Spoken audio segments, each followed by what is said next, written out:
Boa noite, Margot. O doutor Sebastião.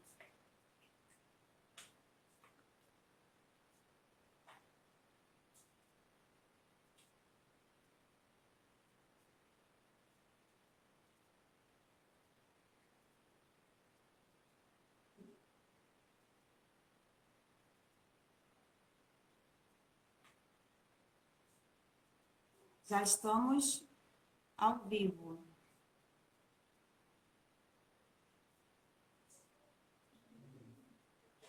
Boa tarde, né, Margot? Ainda não é boa noite.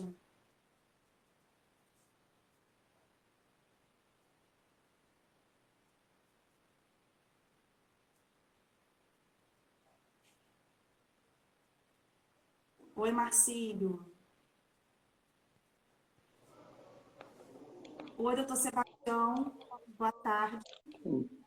Boa noite, Liz. Boa tarde. É Boa boa noite, tarde boa ainda, tarde. desculpa. É boa tarde, desculpa. Tudo bom com o senhor? Comigo sempre está tudo bem, Liz. Ah, tudo bem comigo também. O pessoal está entrando. O senhor tá me vendo bem? A internet está um pouquinho... Não, está perfeito aqui para mim. Ah, Você então tá me ouvindo bem aí também? tá um pouquinho travando aqui. Aqui está normal para mim. Deixa eu dar uma olhada aqui no...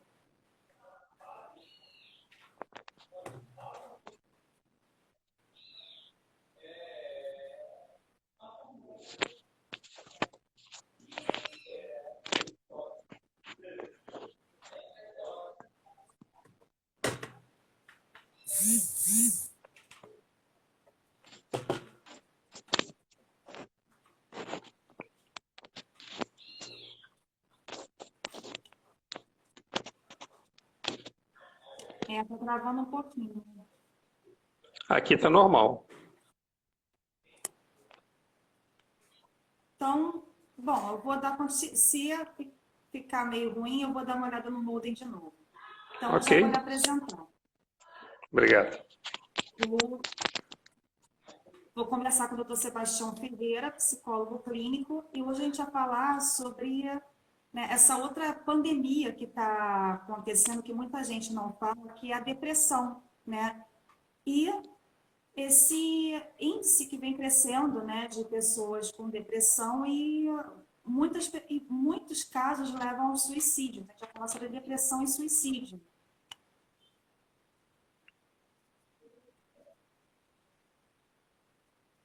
Tá me ouvindo, doutor Sebastião? Tô. Bom, então vamos lá. Bom, Liz, depressão já existe há mais de 2000 anos, tá? Só que antigamente o pessoal falava que era melancolia, tá? Mas depressão já é uma coisa bem antiga. Pode botar tempo nisso aí. Só que antes de começar, eu queria fazer uma seguinte explicação aqui.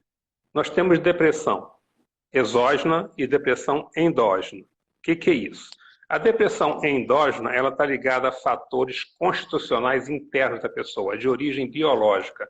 Há uma predisposição hereditária. Então, é uma questão fundamentalmente biológica. Então, não existe uma relação de proporção entre o estado depressivo e situações que a pessoa tenha vivenciado na vida, tá? Por outro lado, a depressão exógena, ela é devida aos fatores do ambiente, tá? Estresse, circunstâncias adversas, traumas, problemas profissionais, familiares, emocionais, síndrome de burnout, por aí afora. Então, fatores fora da pessoa é externo, fatores internos são endógenos. Bom, agora o que é depressão, tá? Depressão é um estado de apatia exacerbada que a pessoa tem no organismo, tá? O cérebro está parado, tá? Então essa depressão, ela geralmente acontece, né? É uma baixa produção de serotonina no organismo, em que dificulta a comunicação entre os neurônios. É como se você tivesse assim, sinal procurando encontrar o outro e não conseguisse, tá? Então, essa depressão, ela é, como você falou, é considerada um mal do século XXI. e mais de 400 milhões de pessoas têm depressão. E a gente fala assim, só que uma das coisas que acontece muito e contraria, até dificulta a busca do atendimento, é que pessoas confundem depressão com tristeza. Vamos fazer outra diferença aqui. Eu defini que a depressão ela pode ser exógena ou endógena ou exógena. A tristeza tem uma causa. Então, se tiver uma causa externa, uma depressão exógena, teve uma causa que gerou essa depressão. A depressão endógena não tem uma causa, não tem um fator que diga que a depressão por causa disso. É um desequilíbrio químico que a pessoa tem, como se ela não funcionasse. Suplementação de serotonina para que essa pessoa pudesse equilibrar, porque o organismo produz abaixo do que ele necessita, tá? E, como eu falei, erroneamente as pessoas confundem ou desqualificam a depressão. Ah, você tá triste, isso aí não liga para nada, não dá valor. A pessoa sofre às vezes em silêncio, porque quanto mais ela fala, mais as pessoas desqualificam. Isso está com preguiça, você não quer nada, você está sem vontade. E isso faz com que a pessoa sinta-se mais ainda, ou tenha mais ainda o seu estado agravado. Então, o que eu sempre recomendo, a gente vai falar muito disso aqui, é observa o comportamento da pessoa. A pessoa, num dado momento, ela mudou o comportamento. Então, vamos observar, aconteceu um fator externo que causou isso? Não. Se não causou, e esse estado ele perdura por uma semana, 2 semanas e continua, e a pessoa está lá tristonha, abatida, chorosa, essa pessoa tem que ser encaminhada para uma avaliação com a equipe, com o médico. Aí lá ele vai fazer a avaliação e vai, se ele constatar uma depressão endógena ou exógena, ele vai dar o atendimento adequado, vai medicar, tá?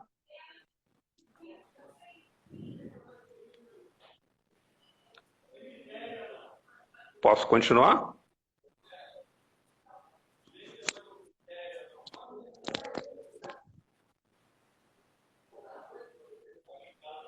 Bom, então deixa eu continuar aqui, tá? Quais seriam os sinais de uma depressão, tá? Então, porque travou, eu queria perguntar isso, assim, já essa é uma pergunta que eu ia fazer. Você já até falou, né, como que a gente identifica uma pessoa com depressão. Como é que a gente pode, além de ver que a pessoa está muito triste, né, porque há essa diferença, né? Existe a diferença da pessoa ocorrer um fato e estar triste, e isso é natural, e essa coisa que perdura, né, que a gente já sinaliza que não é normal. Então, quais seriam todos os sinais para a gente perceber que uma pessoa está com depressão? Tá, então, geralmente começa assim, a pessoa fica muito cansada, ela tem alteração no sono, tem dificuldade de concentração, fica irritada facilmente, sinais de angústia, tá? O dia a dia da pessoa, ela muda. Assim, é como se eu não estou conhecendo essa pessoa. Do nada, ela mudou o comportamento dela. Então, nós temos sintomas físicos, tá? Que prejudicam todo o funcionamento do corpo. A cabeça parece que está em outro espaço. Se a mente está num espaço, o corpo está em outro. Ela não, parece que não está ali presente. Então, a pessoa que entra num quadro e não trata, ela vai começar a ter ganho ou perda de peso, ou vai aumentar a fome, vai começar a se automutilar, fazer corte no corpo, vai ter sintomas de doenças cardíacas, ela vai dizer que está com depressão, porque é um quadro de ansiedade, vem acoplado geralmente à depressão, tá? Pode gerar câncer, quadro de diabetes também tem que investigar, quadro de dependência química também gera estado de depressão, doenças autoimunes como lúpus, psoríase. Eu já atendi uma paciente de 19 anos, ela tinha psoríase, então ela ficava muito depressiva porque ela não se aceitava com as extremidades do dedo com psoríase. Tá? Doença de Parkinson, tem as demências, isso aí contribui para que a pessoa fique lá quietinha no canto dela. E tudo isso vai culminar com ansiedade, apatia, sensações de sentimento de culpa, descontentamento com tudo na vida, vai ficar muito agitada, vai ficar irritada, o sono vai ficar perturbado, insônia, sono agudo, pouco sono, falta de concentração.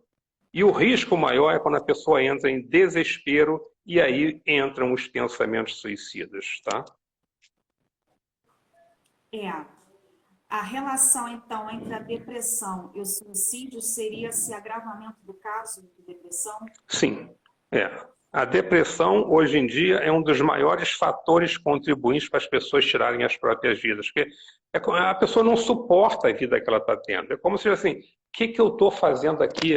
A vida não tem mais gosto, não tem mais sabor de estar por aqui. Então, ela usa o recurso último dela para evitar sair daquele quadro. Sim. Agora, ampliando um pouquinho, deixa eu comentar mais um pouquinho aqui. Eu tenho alguns tipos de depressão, tá? A depressão maior, essa é a mais grave, tá? É aquele estado em que a pessoa realmente está desistindo da vida. É como se ela não dá mais, ela desabou totalmente, tá?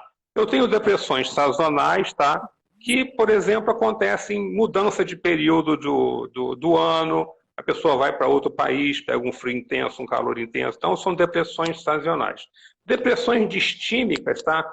São aquela que a pessoa está constantemente com pessimismo na cabeça. Tudo para ela é ruim, tudo para ela é ruim, tá? Eu tenho depressão psicótica também, tá? Que é marcada por uma série de distúrbios visuais que a pessoa tem, distúrbios sensoriais, delírios, tá? Essa também contribui muito para a ocorrência de automutilação e suicídio. Nós temos depressão atípica também, tá? Que são sintomas físicos que ocorrem, tá? Com ganho de peso, aumento de peso, cansaço extremo, tá? Então, é comum esses casos acontecer, um caso atípico que causa. Se a pessoa, não estou me sentindo bem com o meu corpo, ela pode entrar em depressão. Nós temos a depressão mista também, que é um quadro de ansiedade e agitação. A pessoa não consegue ficar parada por muito tempo, é como se fosse um foguetinho para lá e para cá, ela se cansa muito. Então, é um quadro de depressão atípica. Nós temos também a depressão melancólica, tá? A pessoa que tem muitos pensamentos negativos, pensamentos suicida, aquela prostração, são coisas bem visíveis, a pessoa está desistindo da vida. E nós temos também a depressão bipolar, tá? Segundo a Associação Brasileira de Psiquiatria, essa depressão bipolar é a que contribui mais para ocorrências de suicídios, tá? Na fase depressiva do transtorno bipolar, esse distúrbio ele vai afetar muito o humor e vai ter crises de obsessão. Então a pessoa se coloca muito em risco. Um exemplo que você vê muito disso, né, é naquele filme com Richard Gere, que ele tem um quadro bipolar, o Mr. Jones. Então, quem quiser ver o filme e quiser ver um quadro desse, vai ver que ele tem essas fases de euforia em que ele coloca a vida dele em risco.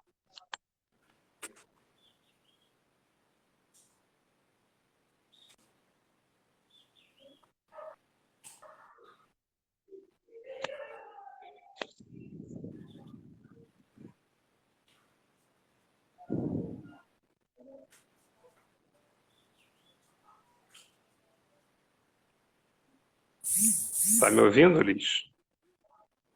Parou um pouquinho, agora eu voltei a ouvir. Uhum. Então, a internet hoje não está ajudando muito. Mas, doutor, só para ficar claro, a depressão ela pode vir por um fator químico, né? Já é um fator químico do ser humano, e ela pode vir de algum problema que tenha ocorrido, um baque muito grande, uma perda, a morte de alguém, uma perda de emprego.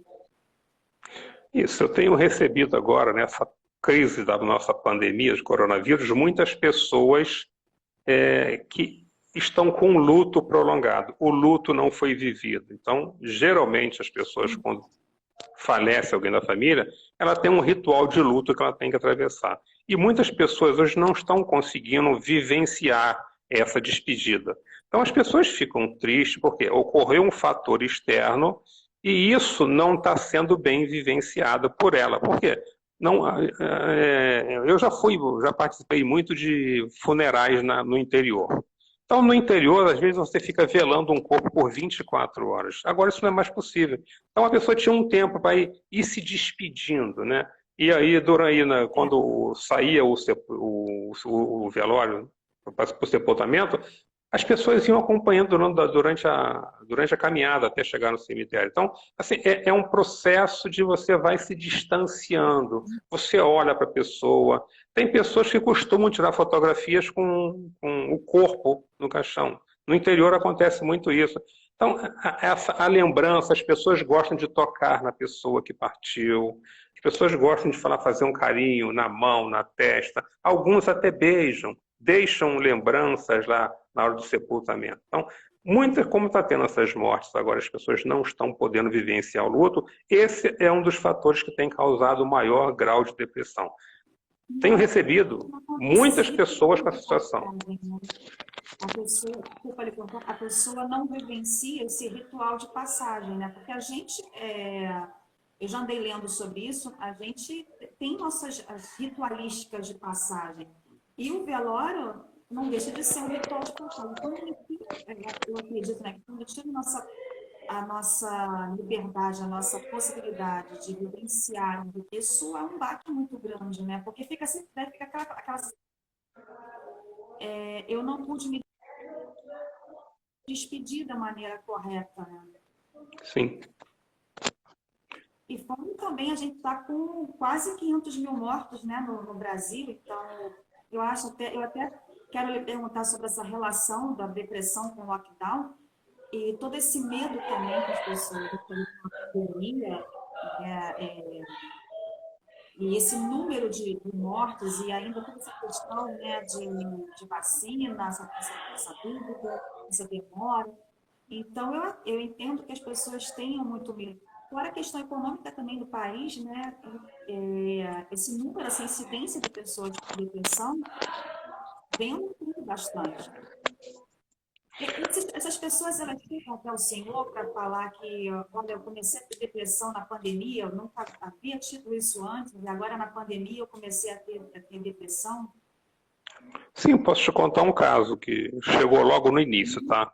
No início, como quase ninguém tinha informações sobre isso, o que fazia, como se comportar, só tinha que ficar em casa, uma jovem me procurou com um quadro de depressão grave e com ideações suicidas. Por quê? Ela tinha um parente que, quando você diz assim, pessoal, vamos tomar cuidado, medida de segurança, vamos evitar o contato com as pessoas. E a pessoa, não, que nada, não vou acreditar nisso não. Então, acabou tendo vários contatos com as pessoas e ela falou, não faz isso, não vou ligar para isso não. Então, jogava bola, estava jogando na praça, estava levando a vida normal. Essa pessoa foi contaminada e o corpo mudou, ficou cansada, ficou 2 semanas tossindo, demonstrava muito cansaço. Vamos ao médico, vamos lá. Não vou ao médico, nada. Então, a pessoa totalmente resistente. Quando essa pessoa foi realmente carregada para o atendimento, já estava na fase final e chegou a óbito. Essa pessoa começou a se sentir mal porque ela não tinha conseguido levar essa pessoa a tempo. Então, ela sofria muito. Então, estava com dificuldade, não queria sair para trabalhar, não queria sair de casa, não conseguia se levantar. Então, ela teve um quadro depressivo devido a um fator externo que foi a morte dessa pessoa. Então, tivemos que fazer um trabalho com ela para que ela entendesse o seguinte: nós não podemos ser responsáveis pelas escolhas que as pessoas fazem. O trabalho dela ela tinha feito, vamos lá, não quer. Nós não podemos obrigar as pessoas a fazer. Ela não conseguiu levar essa pessoa, ela fez a escolha dela. Então nós temos que ter a tranquilidade de saber o seguinte: eu fiz a minha parte, mas a outra parte não quis contribuir. Então, uma coisa que ajuda muitas pessoas a não entrarem com a depressão é isso. Se não fizer nada, não falar nada, vai se sentir pior. Se fizer e a pessoa não quiser atender, também vai se sentir mal, mas nós temos que entender que cada um tem o seu livre-arbítrio. Sim, é o direito de cada um. E é um momento bem complicado, né? Porque a gente ainda fica nessa situação de dúvida. Tudo isso leva a uma ansiedade, leva a dormir mal. E até instalar mesmo uma depressão. Eu conheço pessoas que até então não tinham problemas, né? Que não se manifestavam os problemas. E pessoas que estão extremamente tristes e negativas, né? E a gente tenta, né, muitas vezes, levar uma palavra positiva para as pessoas, uma motivação. E a gente também está passando por todas essas dúvidas, né? Até depois eu quero lhe pedir, assim, se há alguma forma, um exercício, alguma forma para que a gente mantenha um equilíbrio nesse momento, né? Bom, eu já perguntei, né, a relação da depressão e suicídio, as... Existe uma forma da gente evitar a depressão? Se for um desequilíbrio químico e acontecer, ou um fato hereditário, não tem como. O organismo vai ficar em desequilíbrio, baixa de serotonina, tá? Agora, o que tem acontecido muito, que eu vejo nos fatores externos, é o seguinte: as pessoas, elas não estão preparadas para lidar com a falta, tá? Muitas pessoas que tinham o seu trabalho não têm mais, tá? Pessoas que conviviam diariamente também não têm mais. Um fator que eu resumo, trouxe muito quadro de depressão também, foi o seguinte: as pessoas viviam muito fora de casa. Então, às vezes, as pessoas dificilmente se encontravam dentro de casa, porque tinham suas rotinas, suas atividades sociais. Quando as portas do mundo foram fechadas, essas pessoas tiveram que se encontrar dentro de casa. E muito assim: quem é você? Como é que você é? Como é que você vive? Como é que eu vou me relacionar com você? Então, as pessoas tiveram que, eu considero isso um ponto muito positivo, as pessoas tiveram que se reunir dentro das próprias casas. E aí, elas tiveram essa dificuldade de se relacionar. Então, quem antes vivia conversando com familiares no mundo virtual, agora tinha que conversar no tete-a-tete ali e conviver. Só que isso também trouxe um outro fator que nós temos que falar aqui. As pessoas que já estavam com um quadro depressivo, elas ficavam quietinhas no cantinho dela dentro de casa, enquanto os outros estavam fora de casa. Como agora veio todo mundo para dentro de casa, acabou a minha paz. Então, o quadro depressivo, ele foi agravado. Por quê? Eu já não estava satisfeito com o mundo. Agora, com tanta gente aqui tirando a minha paz, agora é que eu vou gostar menos ainda. Então, nós tivemos um lado positivo, porque aproximou as pessoas, e, por outro lado, agravou a situação de quem já tinha quadro depressivo e se isolava dentro de casa. Então, sempre nós temos fatores desencadeantes que nós temos que observar. As pessoas, às vezes, tinham um quadro depressivo em casa e, como não ficavam em casa, não observavam. Então, nós temos alguns fatores a considerar. Criança também fica depressiva, criança que tem medo excessivo. Eu digo o seguinte: ninguém nasce com medo, mas o medo ele é colocado ou deslocado para uma pessoa. Uma criança, se ela não é acolhida no medo, para lidar com o medo dela, ela pode ter dificuldade no sono, ela pode ficar chorando, ela pode ter pesadelos, tá? Isso pode causar também dificuldade na aprendizagem. Esse foi outro fator. Com esse recolhimento, a atividade educacional passou a ser feita linearmente. Então, antigamente nós tínhamos recomendações, inclusive da instituição de ensino, que a criança não ficasse muito tempo diante de uma mídia. Do nada, agora vai ser virtual. Então, as crianças que antes tinham a recomendação de não ficar ali direto, passaram a ficar 4, 5 horas ou mais diante de uma tela de celular ou de televisão. E criando as pessoas, as famílias que não tinham condições financeiras, que não tinham acesso à internet, como é que ficavam fora? Então, elas foram excluídas do meio social. Então, isso também causou muita tristeza em criança. E a criança ficava dentro de casa sem fazer nada e os pais estavam torcendo para que voltasse a escola para a criança e para a escola, mas não podia. Então, muitos pais também causaram problemas de relacionamento de casa porque eles não sabiam tomar conta dos filhos, dos próprios filhos. E os filhos, por não terem esse acolhimento, o afeto, a proteção, o carinho, que se encontravam muitas vezes na escola, com os amigos, com os professores, com os cuidadores, foram para dentro de casa e começaram a ser reprovados, discriminados, deixados de lado. Isso contribui muito também para depressão na infância, na adolescência. E a vida adulta também, que estava acostumada com futebol, com maracanã, com as atividades sociais, as resenhas e por aí afora, tiveram que não pode mais sair. Então, eu não ter o meu desejo satisfeito, isso me causa sofrimento. E se eu não aprendi a lidar com sofrimento, eu posso cair num quadro depressivo.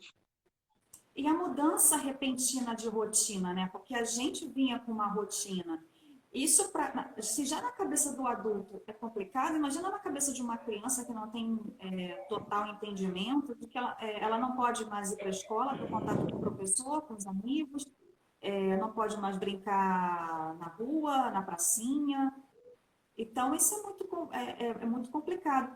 A gente sente, né? Mas a gente tenta trabalhar a nossa cabeça, a gente tem um entendimento mais racional das coisas. Essa mudança de rotina, ela também é um fator para desencadear uma depressão? Sim, as pessoas, quando elas vão se desenvolvendo, elas vão criando hábitos e costumes. Quando isso é superado, isso aí é colocado uma barreira, é como se a pessoa, eu não tenho objetivo. Então, antigamente, como foi? As pessoas saíam para se encontrar na praça. Esse final de semana agora eu passei lá pela Quinta da Boa Vista, o estacionamento estava lotado, estava todo mundo lá dentro. Então, relaxou um pouquinho as medidas de segurança, as pessoas estão indo para a rua. As pessoas estão Sim, cansadas de ficar dentro de casa, tá? sim. Outra coisa que acontece também é que os homens, eles têm maior dificuldade de dizer que eles não estão bem.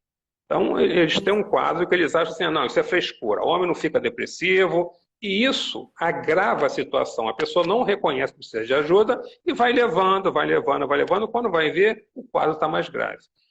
Em relação ao homem e à mulher, o dobro. Se eu tenho X homens com depressão, eu tenho 2x de mulheres depressivas. Então, acontece muito mais em mulheres, tá? E outra coisa que está acontecendo agora também, né, tem que observar o seguinte, antigamente, né, as gestações, elas eram acompanhadas pelas famílias, né?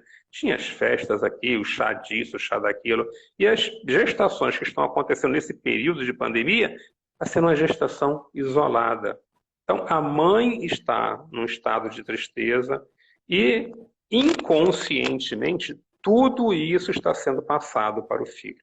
Então, se hoje nós estamos com um quadro de depressão, Liz, marca na tua agenda, daqui a 20 anos vai estar pior. Porque essas crianças que estão no colo ou estão sendo gestadas, daqui a 20 anos elas vão estar explodindo aí com um quadro de depressão, podendo aumentar em muito o Sim, quadro estou de suicídio. pensando. Sim.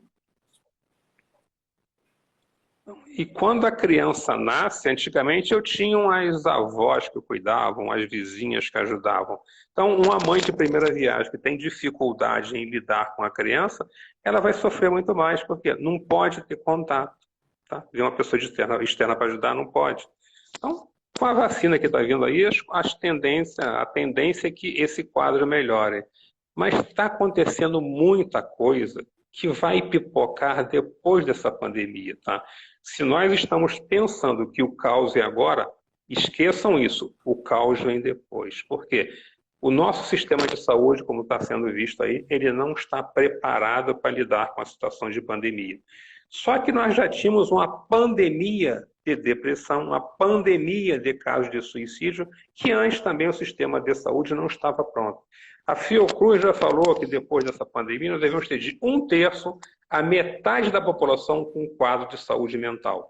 Se agora não dá conta, e depois como é que vai ser? Vai pipocar muitos casos e eu penso que é a hora das instituições governamentais, das instituições de saúde, começarem a pensar nisso. É eu fazer uma projeção de capacitação de pessoas para daqui a 15, 20 anos eu ter condições de acolher essa demanda também. E eu sinto que ainda há sei, um preconceito, uma falta de informação quanto problemas de ordem emocionais, né, distúrbio emocional. Ainda há pouca informação. Né? Sim. Por exemplo, né, vamos entrar um pouquinho na parte em que as pessoas tiram a vida. As pessoas, às vezes, estão com um quadro de depressão, mas elas têm uma máscara social em que elas se apresentam normalmente na sociedade. Então, tá com grupo de amigos, está nas festividades, está na chopada, está nas atividades que eles organizam lá, a pessoa está ali. É uma pessoa socialmente estável. Eu tenho a minha técnica que eu chamo de olhar olhando. Eu só trabalho olhando as pessoas dentro dos olhos. Tá? E recentemente, acho que uns 2 anos, teve aqui na Tijuca um jovem de um colégio nessa situação totalmente tranquilo, ninguém pensava nisso, ele se suicidou. E depois do suicídio, a pessoa, um dos diretores da escola botou assim na reportagem, ele tinha um olhar nostálgico. As pessoas têm dificuldade em olhar as pessoas nos olhos. Eu só trabalho atendendo as pessoas dentro dos olhos, porque os olhos me dizem quando uma pessoa está em risco. Já teve um caso que eu cito aqui, é que uma pessoa veio para mim, no atendimento, quando eu olhei para ela, eu vi aquele olhar apagado, sem vida, como eu não via já há algum tempo. Eu falei, tá tudo bem com você? Tá tudo bem. A pessoa falava, tudo bem assim, mas os olhos não me diziam nada. Eu falei assim, essa situação não tá legal. Então falei com a mãe, tá? Olha, eu acho que tá complicado aqui, é melhor a gente falar com o psiquiatra, vamos ver o que a gente vai fazer. O psiquiatra acolheu o que eu tinha falado e ele foi encaminhado para a internação. Ele aceitou a internação voluntária. Quando chegou lá na clínica e foi fazer a anamnese da admissão, ele tinha, olha, hoje de manhã eu cheguei a botar a corda no pescoço. Tem que ser praticado. Então, as pessoas que às vezes estão convivendo com as outras, mas eu recomendo isso. Conversa olhando dentro dos olhos. Os olhos dizem muita coisa. Eu praticamente... O estudo da alma, né? Sim. Eu praticamente não trabalho com prevenção. Os casos que chegam para mim, eles já ultrapassaram a barreira da prevenção, porque a pessoa já se cortou ou já praticou um ato contra a vida. Então eu trabalho com a contingência para os casos que já fizeram e o óbito não aconteceu, mas estatisticamente se diz que em até 10 anos esse quadro pode se repetir. Eu digo que não é 10 anos, não. A qualquer momento ele pode se repetir e não tem prazo de validade, tá? Agora, nós temos também as situações em que as pessoas vão tirar a vida. Um caso famoso foi do Kurt Cobain, né? A família deixou ele sem assistência, então ele planejou a morte dele. Tem algumas pessoas que a gente chama de suicidas reais. Essas vão tirar a vida, é questão de tempo. Essas pessoas não podem ficar sozinhas, tá? Então, aí tem que entrar com a contenção. O que vai se fazer com essa pessoa para que ela não fique sozinha e ela não tire a vida? Uma outra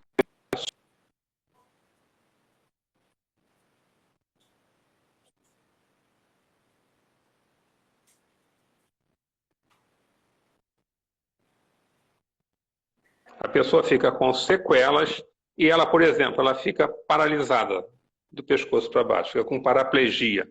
Essa pessoa vai passar a ter uma vida o quê? Praticamente uma vida sem vida. Ela vai precisar de assistência de todo momento, carrega para lá, alimenta daqui, leva para lá, leva para cá. Então, se a pessoa às vezes queria acabar com uma vida vazia, ela própria, com o ato dela não concluído, ela fica nesse estado agora, literalmente. Então, apesar de as pessoas agora passarem a estar cuidando dela, ela não vai se sentir bem, porque muitas dizem assim, antes eu já era um peso, agora eu sou um peso morto, tem que ser carregado para lá e para cá. Então, as pessoas, eu recomendo muito para as famílias, para os amigos, que olhem bem para os seus amigos. Eu recomendo o seguinte, as pessoas não gostam disso não, porque às vezes eu faço isso. Se você quer trabalhar com prevenção, faz o seguinte, se você tiver coragem, né? Quando você for apresentado a uma pessoa, você aperta a mão dele, muito prazer, meu nome é Sebastião. Você já pensou em tirar a sua vida? Já pensou em se matar? Se a pessoa não tiver pensado, ela vai continuar com a mão tranquila mesmo. Não, nunca pensei, por que você me perguntou isso? Agora, se ela quiser tirar a mão, se ela tremer a mão dela, eu sei que essa pessoa está precisando de uma assistência. Então eu tenho... Não espera aquela pergunta, ela vai querer reagir àquilo. Então, o movimento da mão dela me diz isso.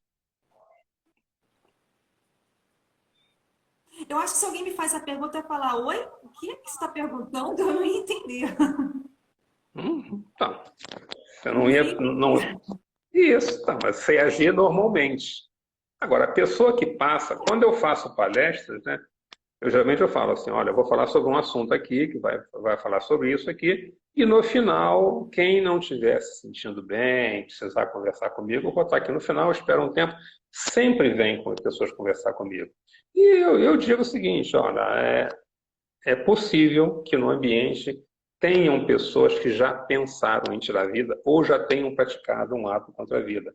E se quiserem conversar comigo, também pode vir. E, Liz, em todas as palestras que eu fui, sempre tinha alguém.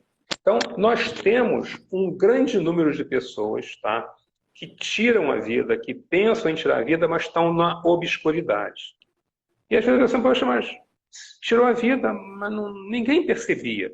Então, as pessoas que estão com um quadro depressivo, elas precisam que as pessoas, a rede delas estejam ao redor, que elas aprendam a ter um olhar diferenciado para essa pessoa. Eu não posso ficar sempre querendo que a pessoa esteja do jeito que eu gostaria. Às vezes as pessoas sofrem. E se elas não têm um acolhimento, um espaço de escuta, elas podem continuar com o sofrimento de existir na vida, porque nunca houve uma permissão de alguém que liberasse, que ela falasse da dor dela. Muitas pessoas têm dificuldade em falar da dor que sente. Isso, é como o senhor falou, essas pessoas socialmente, elas estão, entre aspas, normais, né? E a gente, muitas vezes, a gente não tem essa percepção.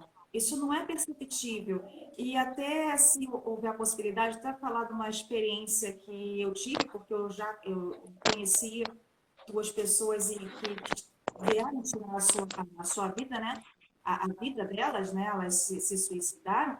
Mas, antes disso, o senhor falou uma coisa interessante, citou o Kurt Cobain, e uma coisa que a gente observa, né?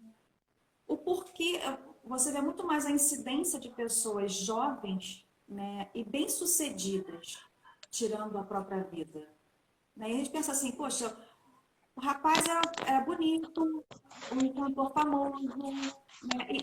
E outros também, agora não me vem a mente, esqueci o nome do vocalista, eu gosto muito de rock, né, do Linkin Park também tirou a própria vida. Né? E tem aquele suicídio indireto também, o Chorão do Charlie Brown Jr. teve uma overdose, enfim, o outro, um ano depois, o Champion, o nome dele, né? Mas o nome do Champion, ele não aguentou a morte do amigo, um ano depois ele tirou a vida dele, né? O outro integrante do Charlie Brown Jr. E a gente vê isso acontecendo em idade assim, de 20 a 30 anos. Né? E porque normalmente assim pessoas bem-sucedidas, né? O que chega para a gente, né? Pessoas bem-sucedidas. E por que isso acontece? Aí a gente fica sempre se perguntando, poxa, a pessoa bem-sucedida, por que ela fez isso? A fama, o sucesso, mal administrado, pode levar, né? Ou são pessoas que já vinham com problemas, e essa coisa, né? Foi, vamos tirar para, né? Botar debaixo do tapete e vamos levar essa tangina, a bomba estoura, né? O que isso vem acontecendo? E isso é muito maior entre pessoas mais jovens? Você tocou num ponto fundamental. A maior taxa de pessoas que tiram a vida estão na faixa acima de 60 anos e de 15 a 30 anos, tá? Nos mais idosos, por quê? Eu já ouvi de pessoa idosa falar o seguinte: não tem mais sentido a minha vida, eu já vivi tudo que eu tinha que viver. Tá? Meus filhos já estão criados, minha idade não está mais, meu corpo já não reage mais antigamente, então eu não vejo mais sentido em estar vivendo. Então ele perdeu o sentido da vida. Tá? A juventude de 15 a 30 anos, nós temos que, alguns dizem que não, mas é uma coisa que eu defendo. Tá? De 1990 para cá, o mundo mudou. Porque em 95 nós tivemos o advento da internet. Então, antes, as pessoas que elas não tinham contato com tanta informação como tem no mundo, passaram a ser solapadas por muita informação. E muitas pessoas que antes tinham alguém cuidando dela, com também, devido à crise, esses cuidadores, os responsáveis, tiveram que sair para trabalhar. Então, essas crianças ficaram dentro de casa, sendo que bombardeadas por muita informação através de mídia, de internet. E nós sabemos que é só você pegar, pesquisar aí, Baleia Azul, a boneca, da boneca Momo e por aí afora, a música do Bob. Então as pessoas, as crianças estavam sozinhas e indefesas. Uma vez eu fui dar uma palestra para um grupo de escoteiros, eu perguntei, alguém já viu aí falar da boneca Momo? Uma mãe se levantou chateada. Você vai falar disso aqui? Eu vim aqui para isso. Aí as amigas pediram para ela sentar e esperar, né? Aí eu perguntei novamente, levantou a menina e falou, de 7 anos, hein? A minha amiga já falou que a boneca Momo pediu para ela fazer isso aqui, isso aqui, isso aqui. Essa mãe que tinha levantado, levantou pálida, porque era a filha dela que estava falando ali.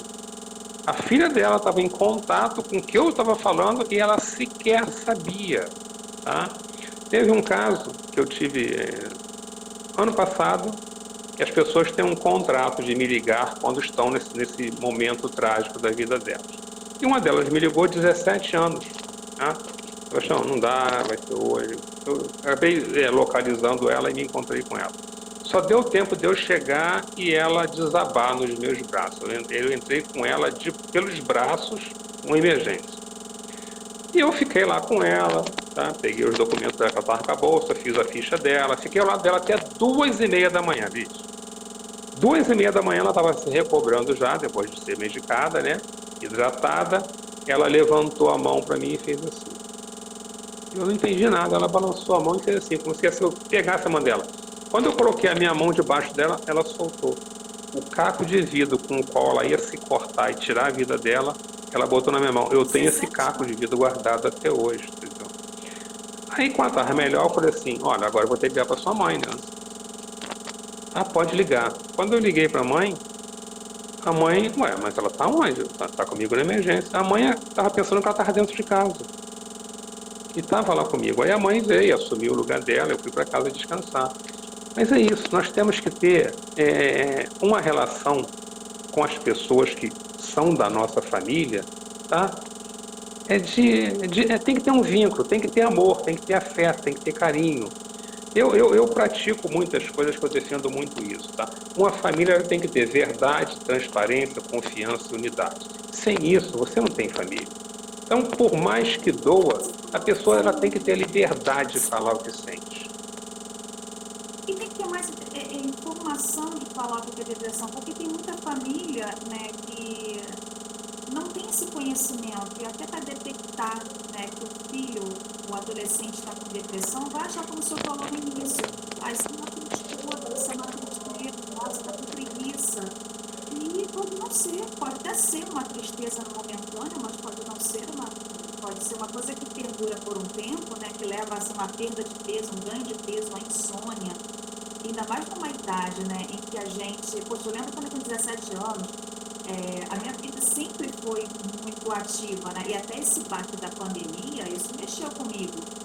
Poxa, com 17 anos eu estava terminando o ensino médio, eu fazia capoeira, eu namorava, eu saía fim de semana.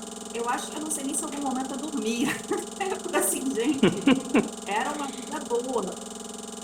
Então, assim, você vê uma pessoa, né, numa idade, né, que é tão produtiva, tão na flor da idade, tendo uma mudança de comportamento, mas eu acho que deveria ter mais conscientização. Não tem conscientização sobre isso. Aí eu ainda vejo... Liz, você tocou em outro...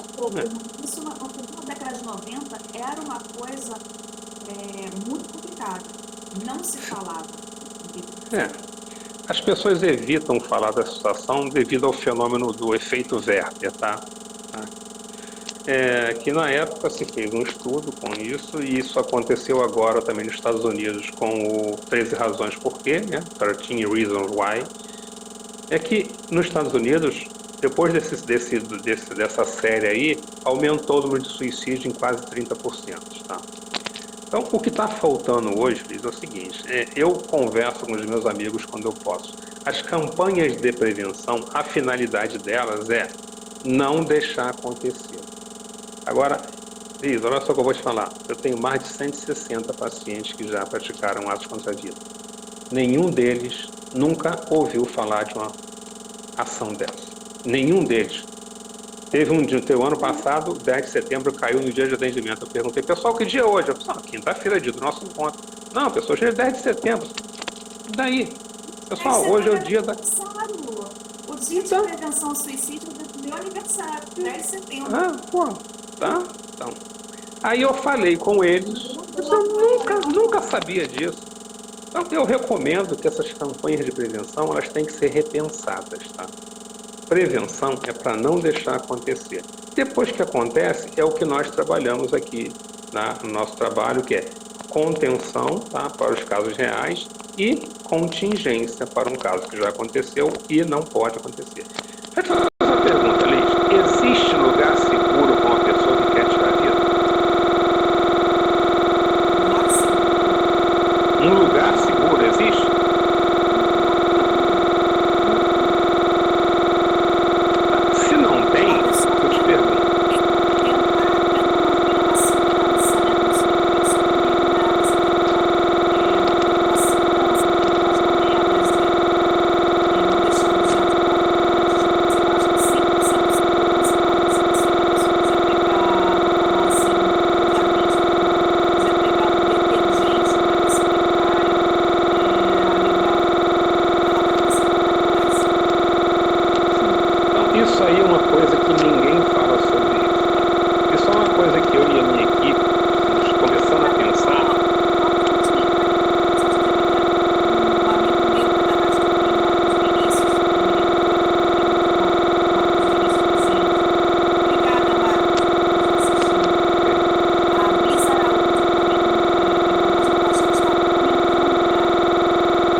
baixar a vista.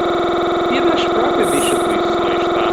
Tem pessoas que às vezes são, eu já tive um caso assim, em que a pessoa foi internada e lá dentro da instituição ela praticou 2 atos contra a vida. Então, a pessoa vai para um lugar em que devia estar segura e acabou colocando a vida dela em risco lá também. Quais seriam as situações em que deveriam ser trabalhadas, deveriam ser observadas? Então, nós estamos trabalhando com isso para colocar também um serviço à disposição das famílias das instituições. É como se fosse assim, não tem garantia de 100%, mas assim, o quão mais seguro esse lugar pode ficar.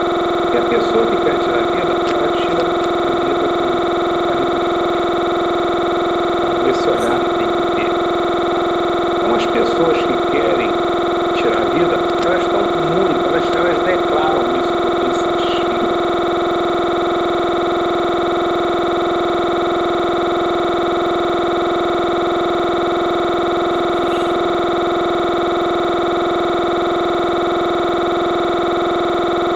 Ela vai entrar num sentimento de tristeza profundo, tá? Vai ficar com um comportamento indefinido, vai começar a se isolar, se afastar, vai deixar as tarefas diárias para lá, não vai realizar as tarefas dela. Isso é um quadro preocupante e as pessoas têm que estar atentas para isso. É por isso que eu digo, as pessoas têm dificuldade, né? Assim, dizem que não pode falar sobre morte. Então, quando alguém fala assim, você está querendo matar? Não, cala a boca, você vai falar isso assim, não, isso aí não, não vamos conversar sobre isso, não, isso aí é uma coisa muito ruim para você, não vamos pensar, não. É justamente com essas pessoas que tem alguém que está ali apto e preparado para conversar com ela. Então, eu penso que essas campanhas de prevenção deveriam também estar oferecendo um serviço para capacitar famílias, cuidadores, tá? Setor de serviço de resgate, qualquer um que quisesse. Hoje em dia, agora, é só um fator. Nós temos psicólogos se formando no meio virtual sem atender pessoas online. Então, essa pessoa vai sair, vai começar a atender online, porque está sendo permitido agora, e se surgir um quadro grave, né? Como é que essa pessoa vai lidar com isso? Então, nós temos que olhar daqui para frente sobre o gap que está tendo de conhecimento, de capacitação das pessoas que vão atuar na área da saúde mental. É fundamental que esse espaço seja pensado. Você falou uma coisa assim, interessante até a gente mencionar que existe uma consciência de que isso não se deve falar sobre suicídio, né? Inclusive, há até um cuidado dentro do jornalismo em você divulgar, né, uma pessoa tirando a própria vida, porque ao você poder falar sobre isso e falar com alguém, você está sugestionando outras pessoas, né? E também seria um desrespeito com alguém. Só que se você não fala, você também coloca a sua história diante do próprio psicólogo. Isso, Então, eu se você faço. faz perguntas, claro que depois existe. Até peguei uns dados aqui uma pesquisa muito longa da OMS, você já falou, né? São, no mundo são cerca de 800 mil pessoas, né? E no Brasil, cerca de 12 mil pessoas que tiram a própria vida. Então, seriam um suicídio a cada 4 segundos no mundo, no Brasil, a cada 46 minutos, uma pessoa tira a própria vida. Ou seja, isso é uma pandemia também. E E eu, as pessoas não falam. e eu acredito que esses números não são reais. Por quê? Muitas pessoas que praticam um ato suicida, as famílias não querem que isso seja colocado na certidão de óbito. Por quê? Ninguém quer ser rotulado como uma família que tenha tido um suicídio. Por outro lado, Seria quando como isso é colocado, se coloca essa causa, foi um ato contra a vida, e a pessoa tem seguro de vida, também o seguro não paga o prêmio. Então, eu penso que esses números já estão furados há muito tempo. Esses números, quando são apresentados, estão falados de uma pesquisa que aconteceu até em 2015, 2016. atualmente, principalmente com quadro, né, hoje você não pode dizer, eu não tenho estudos dizendo que aumentou devido à pandemia o quadro de suicídio. É o seguinte, tá? As pessoas estão tirando a vida. Nesse final, nas últimas 3 semanas, uma semana teve 2 quadros de pessoas que praticaram ato suicida lá na cidade, perto do meu consultório, e semana passada mais um, tá? E as coisas estão acontecendo. O que eu tenho que olhar sempre é o seguinte: eu conheço uma pessoa. Se cada um ser humano, agora cada pessoa humana, passar a olhar dessa forma, tá? Eu conheço uma pessoa, tá? Eu passo a olhar para ela tudo aquilo que está relacionado às metas. A pessoa tinha metas. E aí, como é que estão as suas metas? Se a pessoa já não te dá um feedback, já é um sinal que eu tenho que observar. Ah, não, mas por que eu vou com as suas metas? Ah, com essa pandemia eu não posso estudar. Se ela tem uma justificativa para não realizar a meta dela, ok. Agora, se ela ficar em silêncio, não, mas por que você não quer realizar as suas metas? A pessoa fica em silêncio, é um dado que eu tenho que observar. Se a pessoa fica impaciente ou nervosa constantemente e antes não era, é mais um dado que eu tenho que observar. A pessoa que tinha uma vida tranquila e está muito agitada, agitação constante, outro dado que eu tenho que olhar. Uma pessoa que era tranquila e agora está com um quadro de ansiedade, está chorando, está nervosa, está sofrendo, é outro dado que eu tenho que olhar. Só que isso, como você falou assim, como as pessoas não falam isso, eu vejo um quadro de irritabilidade, um quadro de pessimismo, negatividade excessiva, um quadro de mau humor, depressivo, persistente. Eu fico olhando que tudo é se fosse da pandemia e pode não ser. Então, eu sempre digo, como é que era essa pessoa antes da pandemia? Como é que ela está agora? Também, né? Para a válvula de escape para aumentar, né? Já Sim. tinha uma tendência, né? São fatores desencadeantes, né? Já tinha uma causa para aquele quadro. Agora eu tenho um fator desencadeante. As pessoas, como estão tendo que ficar em casa, tá, mas a pessoa está com sono excessivo dentro de casa agora, tá? A pessoa está com humor apático, está instável, a pessoa está muito cansada, a pessoa está sem energia, não quer nem fazer nenhuma atividade em casa, não quer colaborar em ajudar nas atividades domésticas. Tudo isso eu tenho que observar. Então não adianta só ficar dentro de casa, tá? Eu tenho que observar quem está do meu lado. Então, uma coisa se as pessoas quiserem ajudar e agir com prevenção, olhe quem está do seu lado, tá? Quem está do seu lado, como era e como está agora. Inclusive também se olhar, eu sempre recomendo que a pessoa ela se analise, se veja diante do espelho. Como é que está a sua aparência? Está se cuidando? Está cortando o seu cabelo? Está fazendo a sua barba?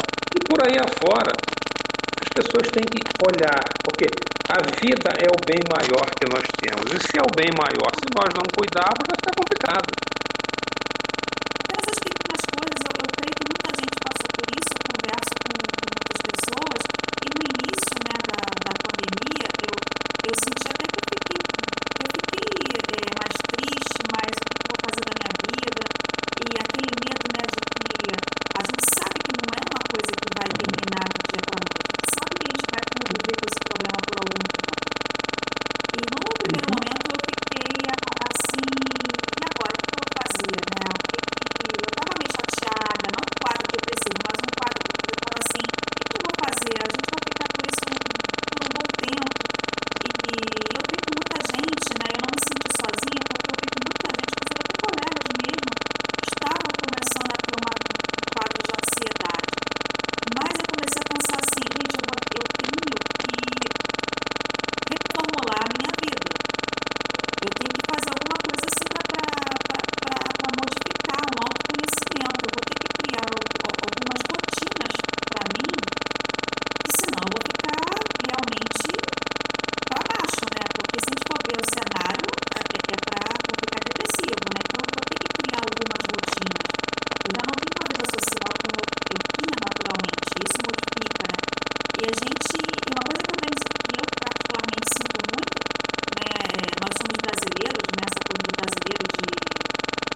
pessimistas dizem que pode colocar mais 2 anos na balança ainda, tá?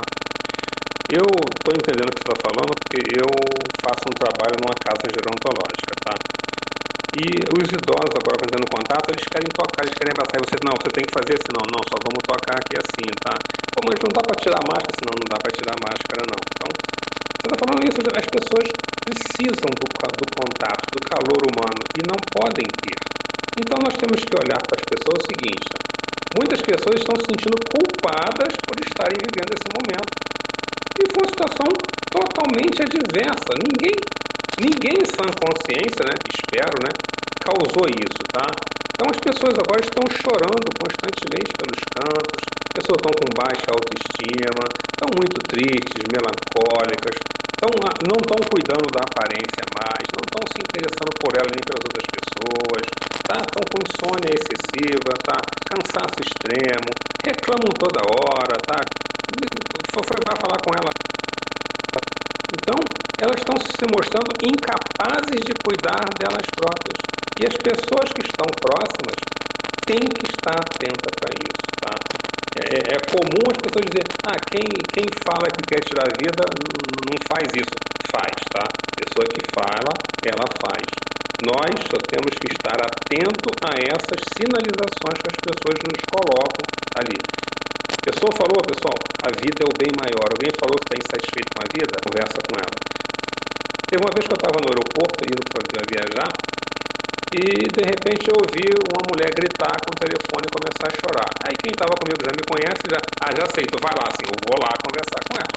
Sentei do lado dela, não, Sebastião, sou psicólogo e está acontecendo uma coisa, posso ajudar aqui. Aí conversei um pouquinho, eu disse, não, tudo bem, muito obrigado aqui pela sua ajuda.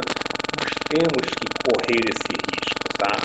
Não é ser intruso, não, mas é se colocar diante da pessoa nesse momento que ela está passando por um momento que não está legal para ela. E chorar de felicidade todo mundo chora também, tá? Mas ficar uma pessoa que chora, não sei se ela está chorando de felicidade ou de tristeza. Então, chega perto, se coloca à disposição, tá? Nesse período de pandemia, eu atendi algumas pessoas que estavam em estado de depressão. E uma delas, quando pediu atendimento, ela falou que ela tinha um plano de tirar a vida dela e de fazer a transmissão online.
tem que ter esse olhar, né?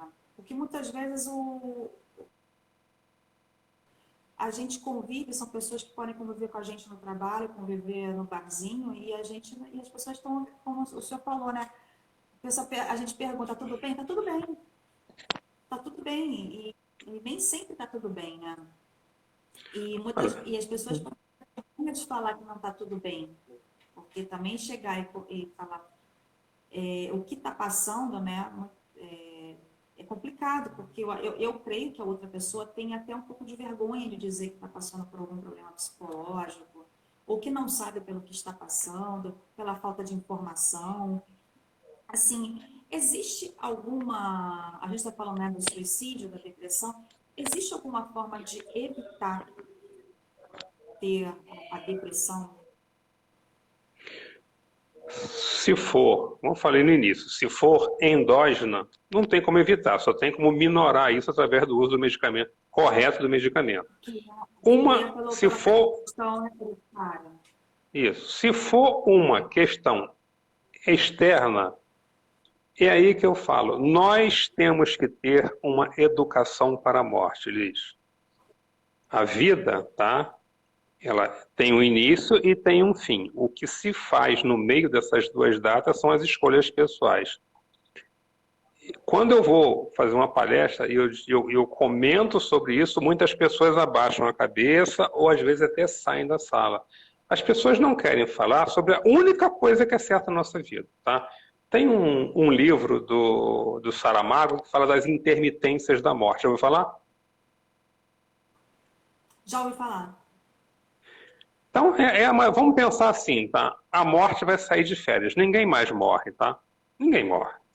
Então, vamos pensar aquela pessoa assim que está lá no hospital, está com falência múltipla dos órgãos e a morte não vem buscá-la. Como é que fica a vida dessa pessoa?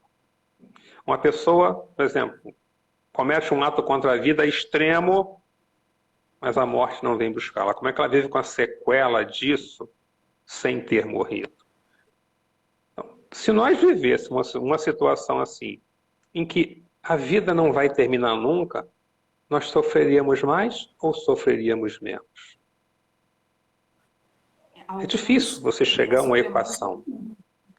O que nós temos que fazer é o seguinte, o que eu pratico é isso, Liz. Acordei, hoje vai ser um dos melhores dias da minha vida. Cheguei à noite, vou dormir, hoje foi um dos melhores dias da minha vida. Então, eu já tenho mais de 21 dias melhores da minha vida. A palavra tem poder, né? A mente é tudo, a porta de entrada para tudo. Mas quando eu perguntei assim, evitar a depressão, claro, não uma questão hereditária, né? Hereditária teria como minorar, né? Equilibrar.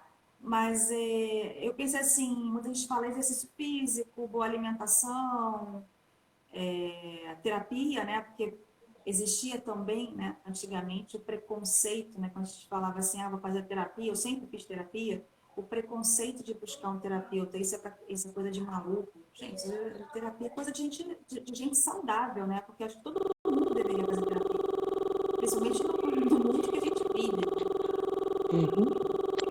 Liz, o que eu tenho encontrado como caminho é usar a logoterapia, que é a terapia do encontro com o sentido na vida, tá? As pessoas às vezes levam uma vida vazia, não olham para o futuro, não têm expectativas de futuro. Então, o Viktor Frankl, que foi o criador da logoterapia, ele criou essa logoterapia antes de ir para os campos de concentração, onde depois ele foi para lá e perdeu a esposa, o pai, a mãe, o irmão. E saiu de lá sem culpar ninguém. Ele diz o seguinte, que nós encontramos sentido na vida através de 3 pontos. Quais são elas? Valor de criação. Todos nós somos capazes de criar alguma coisa, mas tem que ser uma coisa significativa, mas que vá ao encontro de outra pessoa. Tem que ser significativo para outra pessoa. Se eu crio coisas significativas somente para mim, isso não vai me satisfazer. Mas quando eu crio alguma coisa e isso faz bem a uma pessoa, isso me traz um retorno. Se você faz o bem com o valor de criação, o mundo te devolve o valor de experiência, o valor de vivência. Quando você abre a sua manhã, se você vai chegar numa praia de noite, no escurinho, quando você vê o sol nascer, a natureza te dá uma vida, a vida dela está nascendo. E a vida vai se pôr logo mais tarde. No dia seguinte, o ciclo se repete. Então, a natureza, o mundo te devolve também as experiências para você viver com isso. E ele fala o seguinte, que nenhum ser humano vai escapar disso. Nós vamos passar por três situações. É dor, sofrimento, culpa e morte. Você falou de culpa aí. Todos nós vamos passar por situações de dor, sofrimento, culpa e morte que ninguém vai escapar. Mesmo diante dessas situações, que ele fala que ele teve várias vezes por querer tirar a vida dele, ele tomou uma decisão seguinte: a vida vale a pena. Quando a minha dor está muito forte, eu também tenho que falar o seguinte: apesar da minha dor, a dor do outro é importante. Então ele ia ajudar outras pessoas. Apesar de estar ali, praticamente sentindo que a vida está acabando, ele ia ajudar outra pessoa. Doente no campo de concentração, ele ajudava outra pessoa. Então, o que ele diz é o seguinte: eu encontro sentido na vida, tá? Eu vou encontrar felicidade. A felicidade eu não encontro comigo. É um subproduto daquilo que eu faço de significativo para o outro. Então, por exemplo, uma pessoa que está partindo, está morrendo, você está ao lado dela, para ela não morrer sozinha, isso já é sentido para aquela pessoa e já é sentido para você que fica.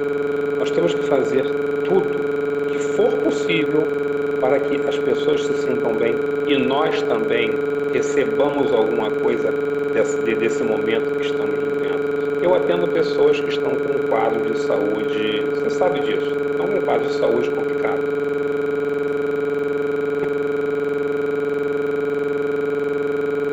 Isso cada vez mais valorizar quem tem. E algumas pessoas às vezes deixam de valorizar a vida que tem. Nosso bem maior é a vida. Nós temos que preservá-la da melhor forma possível, nos fazendo bem e fazendo bem às pessoas e à humanidade. Sim, eu entendi, né? E eu comecei a observar esse assunto da depressão, que a gente percebe que as pessoas, né, a vida passa a não ter mais sentido. E quando você chega no momento de pensar em tirar a própria vida, porque ela já acha que ela tem que eliminar aquele problema, né? E seria uma opção diária, né? Todo dia eu acordo pensando, hoje vai ser o melhor dia da minha vida, a minha vida tem que ter um sentido. E principalmente nesse momento, né, que é tão duvidoso que a gente está passando acordada todo dia assim, hoje eu tenho que fazer algo diferente, hoje eu tenho que buscar um sentido diferente na minha vida. Se a gente está se readaptando a coisas diferentes, né, que a gente não gosta, a verdade é essa, né? Eu tenho que buscar o melhor daquela situação que não é tão boa. Também sinto que isso também, né, é uma busca de sentido da vida, né?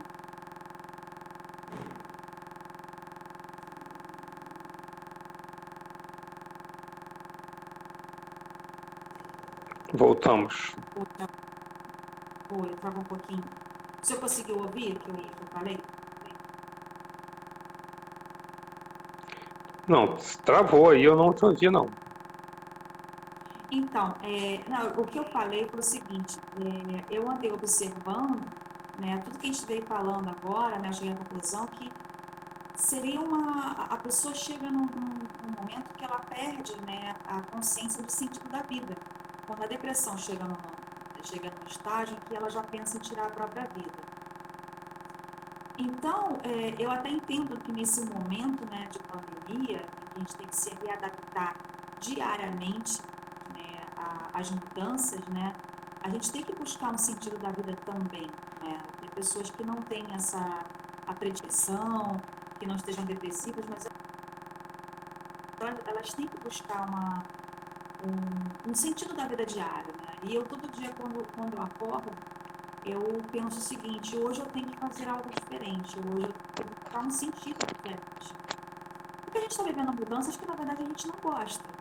Não está legal para todo mundo, né? Então, assim, eu andei observando, eu andei estudando, né, sobre essa questão, quando você também perde duas pessoas próximas a você, não eram familiares, mas eram amigos, quando você começa a observar que pessoas que você conhece tiveram depressão, Eu, em determinado momento, eu tive um quadro de depressão também, a gente começa a estudar e você começa a entender que você vai a depressão, ela vai tirando a tua dignidade de vida, né? Todo dia você vai perdendo alguma coisa.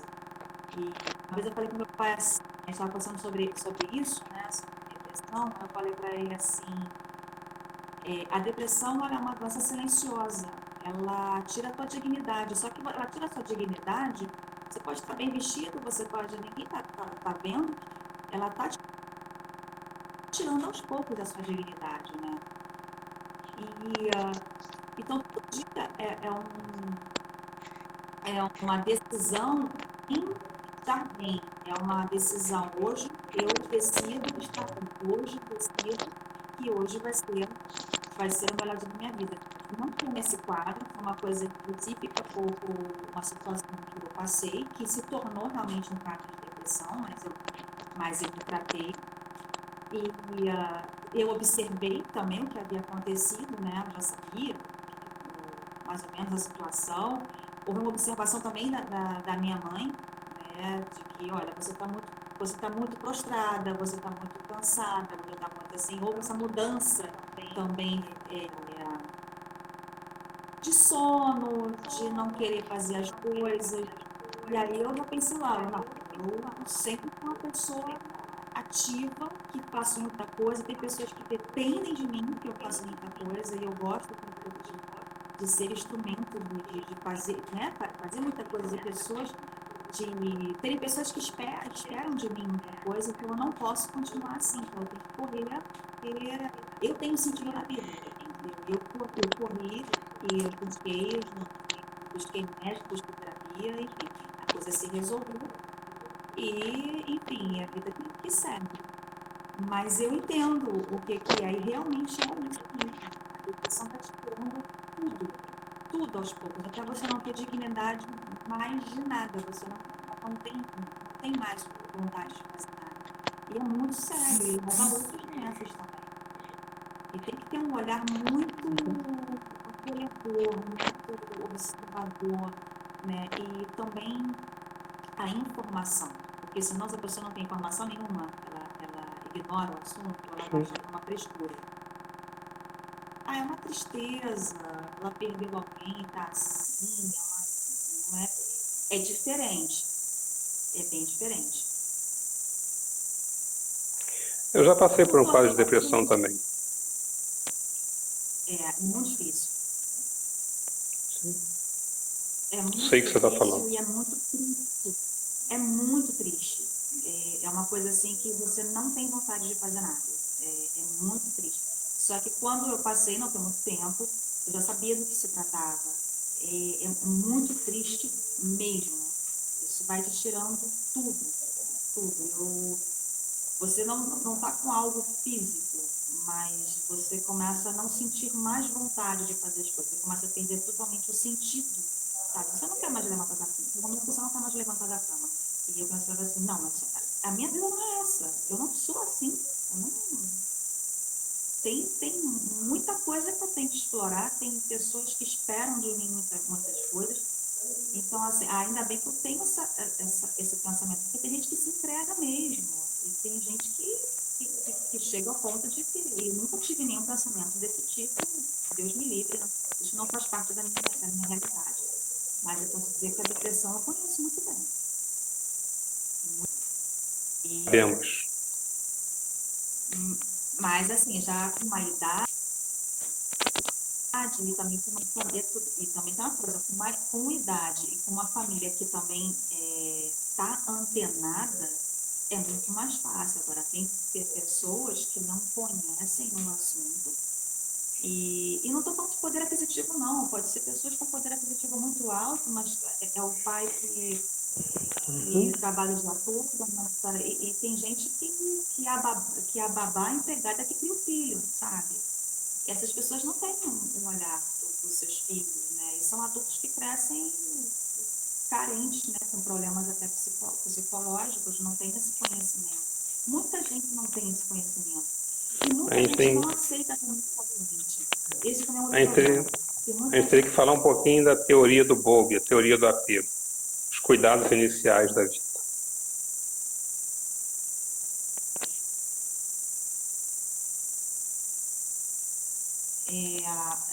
Travar um pouquinho, fica travando um pouquinho, mas assim, eu acho muito importante até enfatizar que muita gente não aceita que tem problema.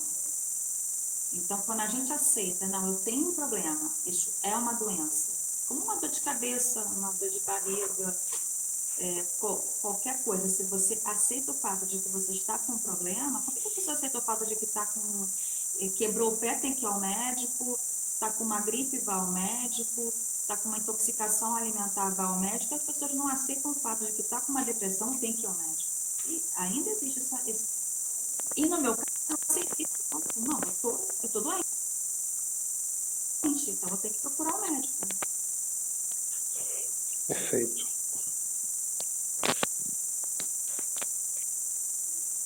Doutor, tem mais alguma coisa que o senhor queira falar, alguma mensagem que o senhor queira Não. deixar? Bom, então eu posso deixar minha mensagem final, pode ser? Pode.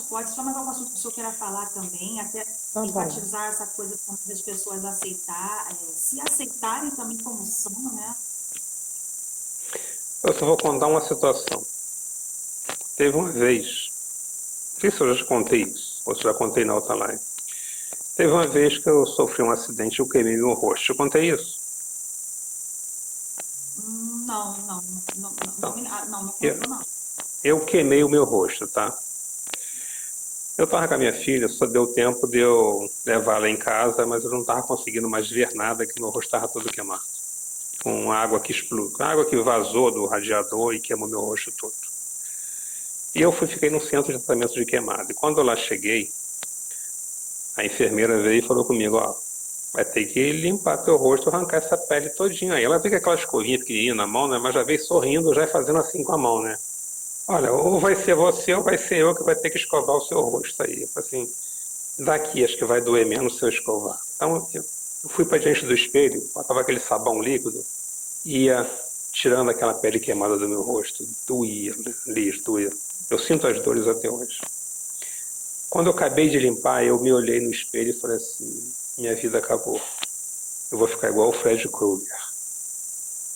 Meu rosto ficava todo cheio de pasta.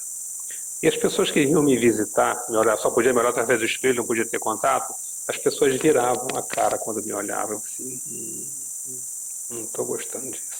As pessoas me olhavam com pena, com medo. E eu não gostei daquele olhar. Por isso que eu nunca dou esse olhar para ninguém. E eu fiquei naquela minha dor, naquele sofrimento assim, minha vida acabou, vou ficar igual o Fred Krueger. Do nada, não está perfeito, mas eu não precisei fazer nada. A pele voltou e ficou sem muitas sequelas. Hoje, quando eu me olho no espelho, mas ficou.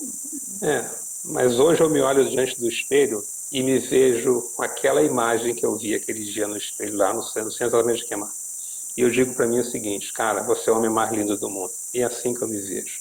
Ninguém me faz me sentir menos do que isso. Só quem já passou por uma situação, viveu alguma coisa, é que sabe o quanto dói as coisas. Alguns profissionais vão atender essas pessoas que estão passando por causa de depressão, mas ainda não estou dizendo que é necessário, não. Tá? Se essas pessoas tiverem uma relação empática, ela consegue abordar e tratar de uma pessoa assim. Mas quem já passou por situação, como você falou de depressão, também já passei por depressão, tive aí. Então, eu acho que a gente tem que agradecer a vida que a gente tem e as graças que a gente recebe na vida.